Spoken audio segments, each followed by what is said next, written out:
Good morning.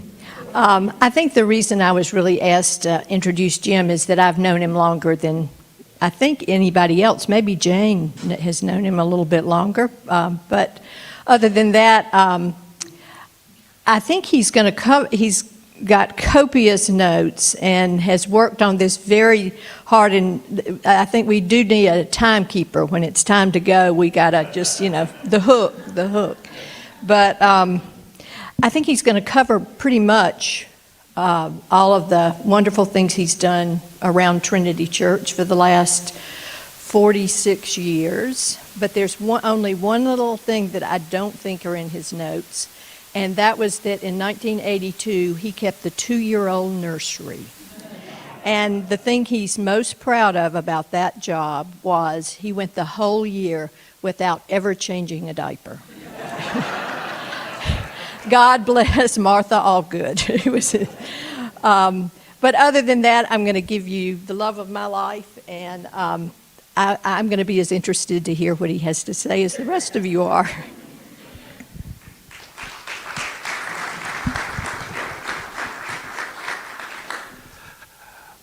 Good morning. I've always been reluctant to ever do this, and so I have never done it. Talking about my faith journey, or as in the tradition I grew up in, my testimony. I recently realized in preparing for this that some of the reasons for my reluctance might shed a little bit of light, at least, on my faith journey. The first is, we're usually taught not to talk about yourself. The only thing worse than somebody talking a long time about himself is talking a long time about what he thinks. So that's the first reluctance. The second is, I see through the glass dimly, 1 Corinthians chapter 13, and I hate for that to be so obvious. And third, and this may be a function of growing up in a small town or Baptist, and I'm using a term that's used now in another context, I've always thought about talking about church and faith publicly was virtue signaling. It was often used as a weapon, or an implied weapon, to imply that I'm a little bit better than you because I go to church regularly. And so I've always been just a little reluctant because of that. Also, it's kind of the way I react very often when the term blessed is used. I cringe a lot when that term is used. And my dad always never used that term. He would sometimes refer to his life as lucky or fortunate, but he never described himself as blessed. And it was legend in my family, may have been true, but it was repeated and often, that in the last years of his life, my grandfather gave my father advice: don't ever trust anybody wearing a white suit, a Panama hat, and carrying a Bible. So I have all of that swirling around in my head. We have a good friend, Claiborne Jones, who's been a friend of mine since college, and she's like a member of our family. She's an Episcopal priest who's worked her whole career here in Atlanta. And we had a family member who was certainly not a churchgoer and doesn't think of himself as religious, but he asked Claiborne, he said, I've always thought it was hypocritical to go to church, going back to the virtue signaling concept. And Claiborne said, you've got it backwards. You go to church because you are a hypocrite. And that's, I've always sort of held that in the back of my mind. I grew up in Hampton, Georgia. It's 300, might as well have been 300 miles south of Atlanta in the 50s, but it was just 30 miles. A town of 2,000 people, 18,000 people lived in the county. If you've heard of Hampton at all, it's 10 miles north of Griffin, and it's where the Atlanta Motor Speedway and the Southeastern Air Traffic Controller Center is located. It was about 5% so-called white collar when I was growing up, a group of farmers too, a group of small merchants, and about 50% blue collar. The women were the, by and large, majority of the higher ed graduates, and they were all of the educators at the time. And I'm going to pause here and mention that because a Trinity connection. My mother taught first grade before I was born, and she always said the smartest person she ever taught was Richard Phillips. She called him Richard Phillips, who is Jane's husband, ex-husband, not ex, deceased husband, and who was an elder and lifelong member of this church. And interestingly, Dick's mother, Mrs. Phillips, taught me in second grade, but she was never overheard to say, Jim Henderson was the smartest person I ever taught. My parents, we were members of the First Baptist Church in Hampton, Georgia. There were two other white churches, a Methodist church and a Christian church, Disciples of Christ. Actually, my mother's great-grandfather had founded that church in 1854 and served as its minister, although they didn't always preach every Sunday back in those days, until the turn of the 19th century. And interestingly as well, according to the 1860 census, he owned 13 slaves in 1860. My mother became a Baptist, as was the custom, often the custom, for wives in those days when they married somebody. I don't think she really became a Baptist. She joined the Baptist church. Dad's family had just simply been Baptist throughout his life. His father, I don't think, was a frequent attendee, but his mother, my grandmother, was there all the time. Now, my parents were drinking, dancing, card-playing Baptists. They were friends of the pastors of the two other churches. When we were still living in town and before we moved to the country, a mile away, we lived next door to the Methodist parsonage, and the minister then was a person named Norman Manning.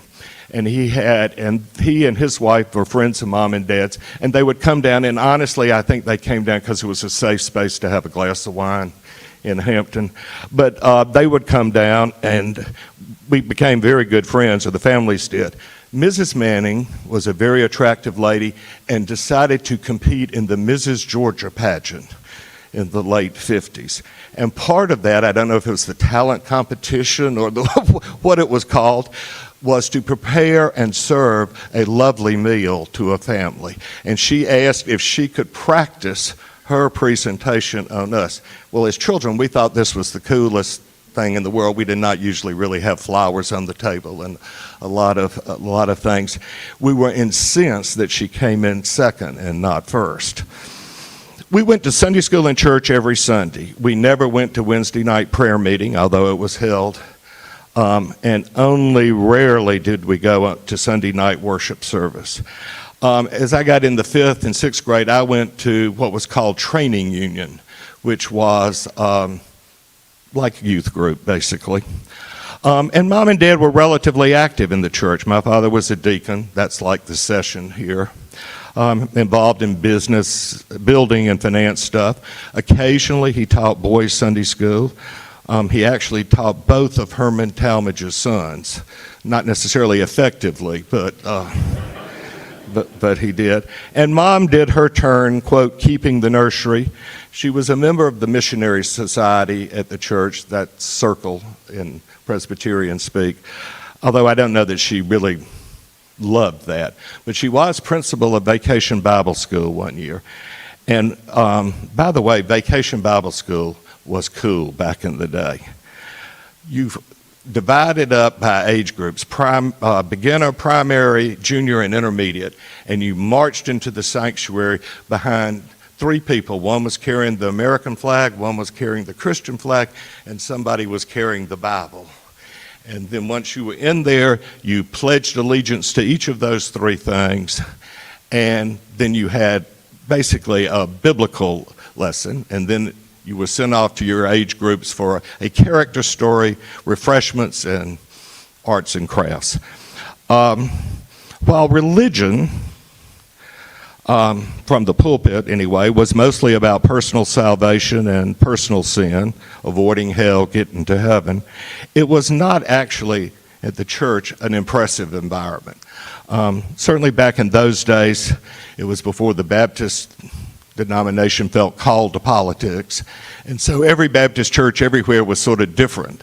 And to the extent there was tension, the tension was over the style of worship, essentially, or the kind of preaching altar call or a more educated, for lack of a better term, presentation.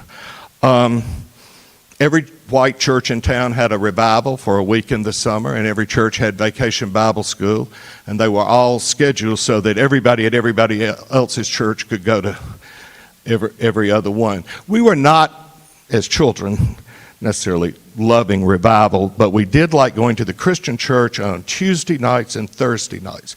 Tuesday nights was watermelon, and Thursday night was homemade ice cream that everybody... Kids, if they went, you went to camp in the summer if your parents could afford it, but the camps were the 4-H camp at Rock Eagle, church camp, and this is not Montreat, this is 5 concrete block buildings in Pomona, Georgia, with a 3-acre lake, or Boy Scout camp on the Flint River. And then in 1965, it was a big change. I went to Westminster as a boarding student. And it was a huge life changer. I've often thought about my own children, and they can't appreciate what a life changer it was. They just grew up here, and it was where they went to high school. So I have a different perspective about it. I guess adults in those days, if they believed this, used the expression broaden your horizon. And that was my mother's term for how this all came to be. In those days, Westminster was full of the Presbyterian giants still, Wallace Alston, Vernon Broyles, Allison Williams. They were all involved in Westminster or on the board. And it was a wonderful experience. And I began to develop a fuller understanding of salvation, I suppose, not just from what, but for what. And you had to take a year of Old Testament and a year of New Testament. And interestingly, another Trinity connection, the New Testament course at the time, not by the time I became a senior when you took it, was taught by Jim Peck, who was an associate pastor at Trinity Church. And I think he actually may have been involved in Trinity Players and all of that sort of thing. Church attendance for boarding students was mandatory. There was a bus that drove around the Buckhead area dropping us off. The vast majority got off at the Cathedral of St. Philip's, partly because there was an Arby's where the peach is now. But that's now in the nature of confession. And just a word, until I'd come to Westminster, I wasn't sure I had ever met an Episcopalian. And both Elsie and I later in life have laughed about this. For you ask someone who goes to the Cathedral of St. Philip's, especially in that day, where do you go to church? No one ever said the Cathedral of St. Philip's. No one ever said St. Philip's. They dropped their voice an octave and said the Cathedral. And I still find that, I still hear that a lot. It was also my first introduction to a midnight Christmas Eve worship service, which was the height of glamour, I might add. And while we're talking about local connections, my pediatrician was Jenny Dobbs's father. Jenny Hobbs, sorry. Your father, Dr. Dunaway. Yeah. Yeah. Yeah, he was my pediatrician. It was Dr. Dunaway, right? And then I went to college at the University of North Carolina in the fall of 1969. And really and truly, and many of you of this generation know, the world kind of changed in major ways in 1969. In certain respects, my high school life was not much different than probably people growing up in the 50s and early 60s in terms of high school. But then I went to college in 1969. And much of that college life, in certain ways, was shaped largely by the Vietnam War. In our spring of freshman year, the Cambodian invasion occurred. Campuses all over the country, including at UNC, went on strike, and there was just a lot of things going on. And yet you had a foot in two worlds. We were going, in my fraternity, I was going through fraternity initiation the week after the Cambodia invasion. By custom, we had been the pledges had been required to wear a coat and tie the week of initiation, all week, everywhere. The big issue was, would we be allowed to wear the prevalent black armband while we were wearing our coat and tie? The authorities at the fraternity decided that we could. I, in fact, didn't really go to church much while I was in college, at least in Chapel Hill. I went every time I was home. But my crowd, for lack of a better word, has in fact played a huge role indirectly in my faith journey. I was involved in an organization called the Campus Y at the University of North Carolina. At the time, it was led by a very charismatic woman who had grown up in Berea, Kentucky. Nancy Mansfield, by the way, was also active in the Campus Y at that very same time. They sort of coordinated and sponsored a lot of volunteer opportunities for students. They ran the Big Brothers, Big Sisters program. They had volunteers at the State Mental Hospital nearby in Butner. They engaged in constructive ways of ways to end the Vietnam War. They had a race relations committee. They ran an international bazaar. I mean, it was an interesting organization. And when I was in college, religion courses and religion professors were very popular, while organized religion, quote unquote, was more a subject of academic interest or teaching. Religion was very important. In fact, 3 members of my fraternity went to divinity school following graduation, one of whom, Chris Sawyer, is a member of this church. And the other 2 are, actually one's a lawyer, retired law professor, and the other is a retired head of school. I also met Claiborne Jones, who I mentioned briefly before. And Claiborne has been a lifelong friend, really a member of our family. And as I say, she's an Episcopal priest and was sort of in the first wave of women in Atlanta to be ordained. So I guess I would say, and then a bunch of us became lawyers for odd reasons, maybe because we were all English and art history majors or something, but we became lawyers. So while religion per se was just in the background, it was always in the air, or at least moral discourse and concern was sort of in the air. College years were also where there was the showdown at First Baptist. I was home for a long weekend with a friend, and as luck would have it, they were trying out a new preacher. And in the Baptist tradition, at least at that time, the search committee brought the person, they preached a sermon, and you immediately voted. And so the proposed minister preached his sermon, and it was a lot of hellfire and damnation, and it concluded with singing 24 verses of Just As I Am or something. And it was that. So the vote was taken. 75 were in favor of calling him, 25 roughly were not. And then someone stands up and says, "Why don't we make it unanimous?" And I glanced in the direction of my parents and had all the righteousness, in hindsight, a little self-righteousness, of a 19-year-old and said,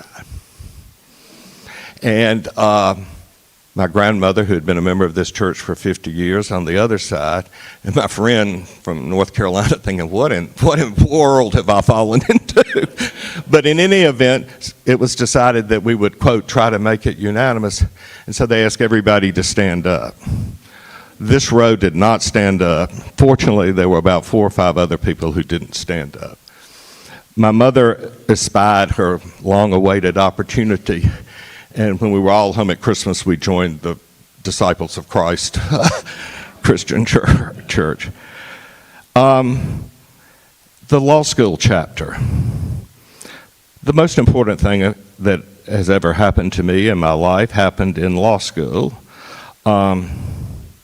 I don't use the term blessed, or I'm skittish about the term blessed, so I'll just say I was incredibly lucky. In 1973, there were 240 people at the University of Georgia Law School, only 40 of whom were women. And about half of those women were second career back to school because it just really become available as an option. Somebody I had gone to high school with had gone to college with Elsie and introduced us. We walked in and sat down next to each other, and they passed a seating chart. And for the entire year, for 2 hours, 3 days a week, we sat next to each other. And as I said, I'm reluctant to use the term blessed, but Elsie has been the greatest blessing in my life, of course. And as you know, I'm sure this will come as a surprise to you. I'm not really always easy. I would also, just a Trinity connection, because it's fun to think back about this. Elsie's father's freshman year roommate at Davidson was Casey Jones. So, and then we came to Trinity, and it's been the longest chapter in this. We married in 1977. Joined not terribly long after that. And why did we join Trinity? Proximity to where we lived. Elsie had an aunt who came here. We liked Allison's preaching. I liked the reformed, always reforming part. And Elsie was never, she was a cradle Presbyterian. She was going to be a cradle Presbyterian. In fact, she was already elected. I mean, it's just how it works. So we joined Trinity. Gwen Cleghorn, shortly after joining, asked us if we would teach 5th and 6th grade Sunday school with Sally Wicklin. We did it for 2 years. We taught the 5th grade and then moved up with them to the 6th grade. I was still calling her Mrs. Cleghorn then. It took a long time to get to the point where I could call her Gwen. We were a young couple with no children and absolutely no experience. And it was a huge class with regular attendees, especially for those days at Trinity. And it was boy heavy. Among others, we had in this class John Conley, Jeff Locke, Danny Couch, Douglas Killow, David Carr, Parker Johnson, Clark Sinkler, Greg Addix, Madeline Adams, Catherine Carson, Mallory Joyner, among others. I mean, it was kind of a who's who of the backbone of the church back in those days. And quite honestly, it was a real challenge. In addition to the Presbyterian curriculum, which we did use, and as an instrument of control, I went back into my Baptist heritage and retrieved the concept and the game, a sword drill. In case anybody doesn't know what a sword drill is, you line them up, you call out an obscure passage of Scripture, Nehemiah 4, 1 through 3, and whoever can find it first steps forward, whoever finds it second steps forward, and whoever finds it, the third verse can step forward, and they win points, or in our case, M&Ms. And I now think, why is it called a sword drill? It must have some it's part of the Onward Christian Soldiers thing that in a way that I can't quite understand. We gave them a year-end quiz. There were 2 questions. And we said if we could get a collective passing grade, we would all go to McDonald's. The 2 questions were, who built the wall? Answered Nehemiah. And what are our full names? Jim and Elsie Henderson and Sally Wicklin. As I say, we got a passing grade, but just barely. In the second year, John Conley apparently came home and told his mother, Eve, Jim and Elsie are pregnant. He was half right. In any event, it was the beginning of a lot of involvement in a lot of different ways, as most of you in this room know, at Trinity. And most of them were terribly happy. Some were quite difficult. A word about this that probably relates to my law practice in some way and my involvement in a number of organizations. I was a deal lawyer, a negotiator. I was not a litigator or a trial lawyer. I admire them very much, but I confess to a natural instinct to suspect any single narrative of anything. It was said once that William Sloane Coffin, a famous Yale chaplain and then pastor of Riverside Church and huge Vietnam War activist, and Henry Kissinger were on a talk show. And the Vietnam War was getting toward almost to a peace table, but not quite there yet. And Coffin was giving Henry Kissinger just grief about all of that. And finally, Kissinger said, "Well, Bill, what would you have me do?" And he said, "It's my job to proclaim, but let judgment run down as water and righteousness as a mighty stream. It's your job to figure out the plumbing." So, not to compare myself to Henry Kissinger, but I've kind of always seen my job in lots of contexts as to help work out the plumbing. Sort of good point, but have you thought about this? What do we do if that? Coffin is also reportedly to have said, although it could have been said by a lot of other people, that good preaching over time is supposed to comfort the afflicted and afflict the comfortable. And speaking just for myself, I'm at different times in each of those categories. I have learned and been greatly influenced by the preaching, teaching, friendship, pastoral care of each of Trinity's pastors and many, many of its members. I'm not going to describe all the different things I did because it's time to go to, so what do I actually believe? When friends who are not particularly religious ask me that question, I've often said, or they'll say, "Do you believe all that stuff?" I usually answer, "I choose to believe it." And then sometimes I mention a line in a confession we used to use a lot here a long time ago. The line is, "We have refused to live in the uncertainty which faith requires." And anyway, I've always liked that line. But I do believe in God. I think the Abrahamic, and I didn't say that word right, but I think that those Abrahamic faiths get the order right. God created us and in his image, and not vice versa. Though we all the time, myself included, try to endow God with human characteristics and limitations, and often we try to cut a deal with him, if we're honest. Marilyn Robinson, who I've read a lot of her essays, and I commend them, but they're not particularly easy. She has said that the human mind is the best evidence of the existence of God. And I think without the divine and sacred language, important things simply can't be said or expressed.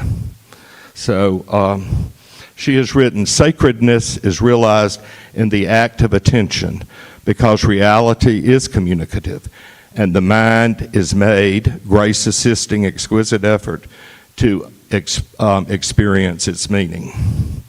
In the debate over God, whether there's a soul, the whole question of metaphysics, claims are often made on behalf of science, more often than not by scientists themselves, about these issues. There is no soul, you can't see it on a PET scan. And yet, for some reason, art, architecture, music, poetry, literature, and beauty, for example, understanding and experiencing, for example, the first time and every time of looking at the Tetons, are somehow not admissible as evidence of the existence of God. And life is full of these moments if we can just let ourselves, and myself, observe them and not crowd them out with our busyness or the need to control or shape them in some way or even say anything. I'm going to mention two from our own life just because because I had to prepare these remarks. About 10 years ago, our daughter Alice was expecting her first grandchild, our first grandchild. Elsie and I were actually out of the country and we got a call that they wanted to deliver the baby early, and so she was going to have a C-section the next day. Elsie and I figured out how to get back here, and we got back late in the afternoon of the day the baby was born through cesarean section, and we went to the hospital room, and we learned that Thomas Henderson Strawn was not going to be able to live. And but Alice wanted us to go meet Thomas, so we went down to the ICU.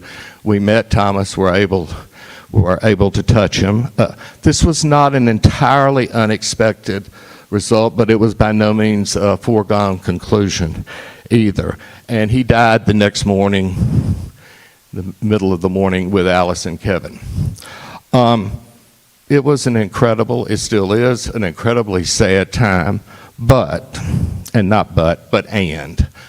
and when Elsie and I walked in the room, there's nothing for us to say, there is nothing for us to do, but we saw Alice's older sister Eleanor there, who had been there the whole time since that morning. And we could really see her, observe her admiration for her younger sister's strength, not just physical courage, though that too, but just the strength, the capacity to deal with this difficult circumstance and difficult decision. And we could observe that. There was kind of a reverence in an odd way about all of this. So I guess I would just say, somehow or other, God was there. And so I believe in God. The other is, Elsie and I volunteered at the Georgia Justice Project Reentry for young men who are about to be released from prison, and their families get to come and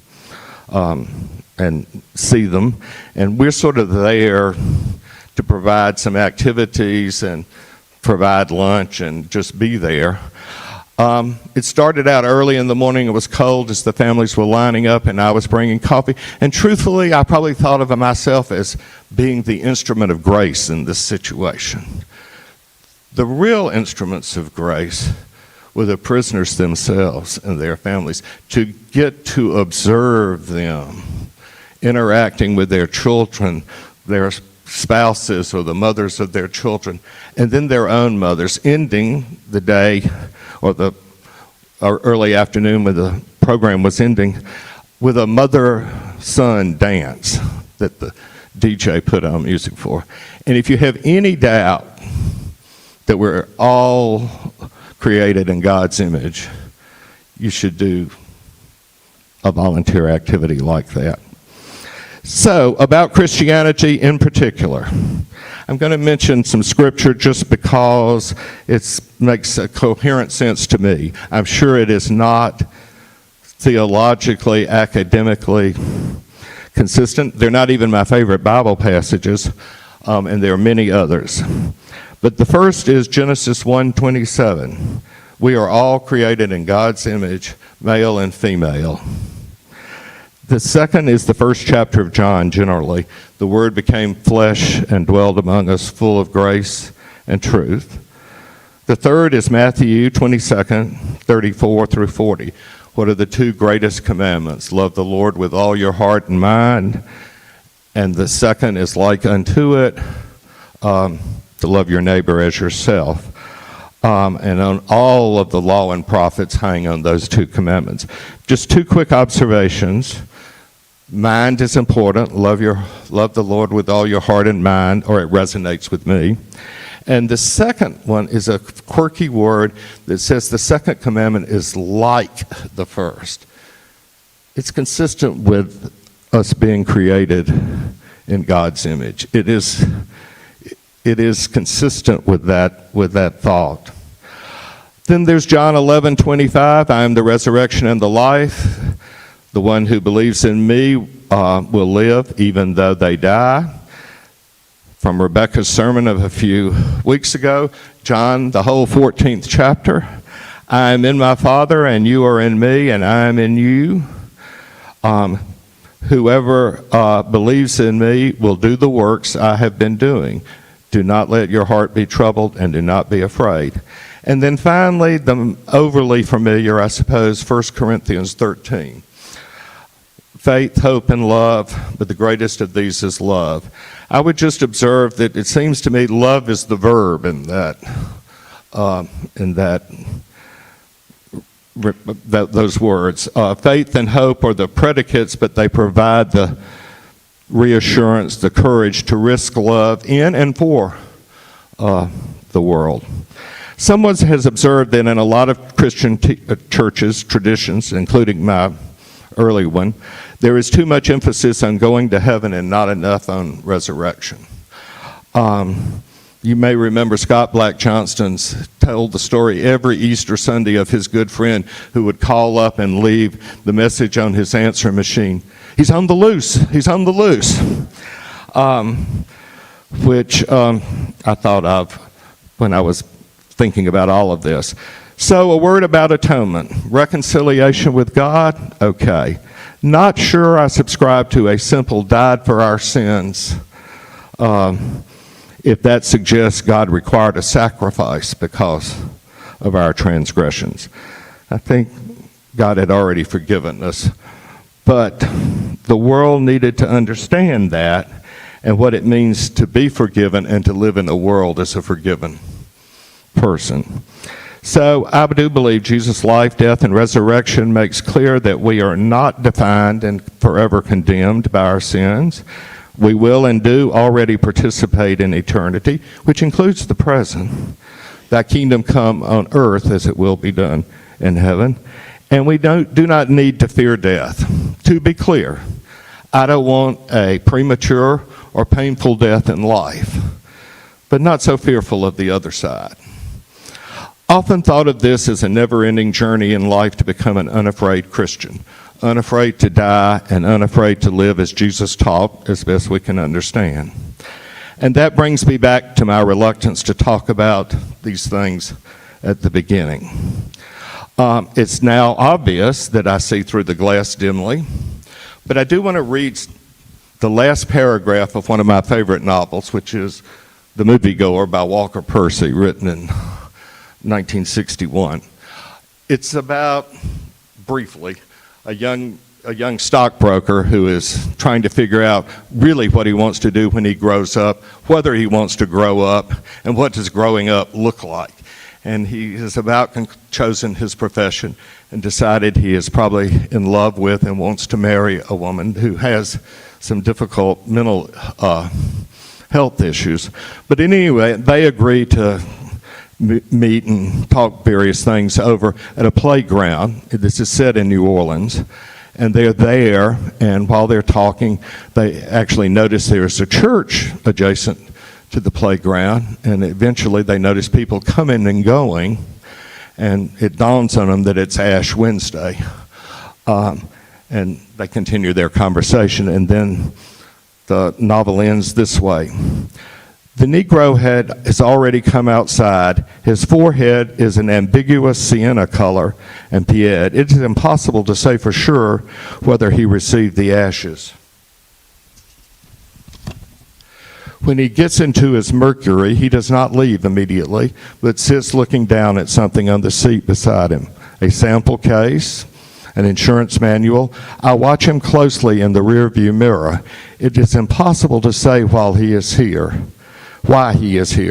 Is it part and parcel of the complex business of coming up in the world? Or is it because he believes God himself is present here at the corner of Elysian Field and Bon Enfant? Or is he here for both reasons, through some dim, dazzling trick of grace, coming for the one and receiving the other as God's own importunate bonus? It is impossible to say. And as to the virtue signaling, do I have trouble seeing and believing everyone is created in the image of God? Certainly, especially those I dislike or disagree with. Do I love my neighbor as myself? If ever I do, it's more often if they're like me. and certainly if it's not too costly or inexpensive or inconvenient. Do I live as an unafraid Christian? Much of the time, no. And am I in need of grace? Yes, I am, often oblivious to it. Yes. And then there are all those private, personal prayers of confession that we at least get to silently confess at Trinity. So it turns out I'm not so unlike the folks at First Baptist Church in Hampton, a sinner in need of forgiveness and salvation. However, my journey has brought me to age 72 and reasonable confidence that these two things are, by the remarkable grace of God, available. Thanks.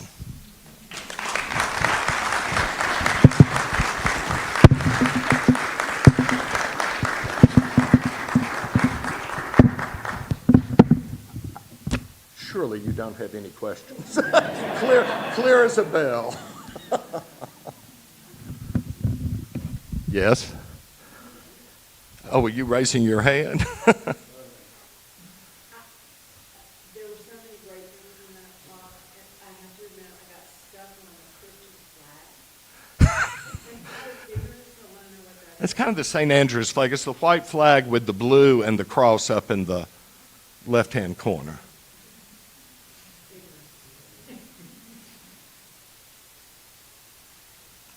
Thanks for everybody being here.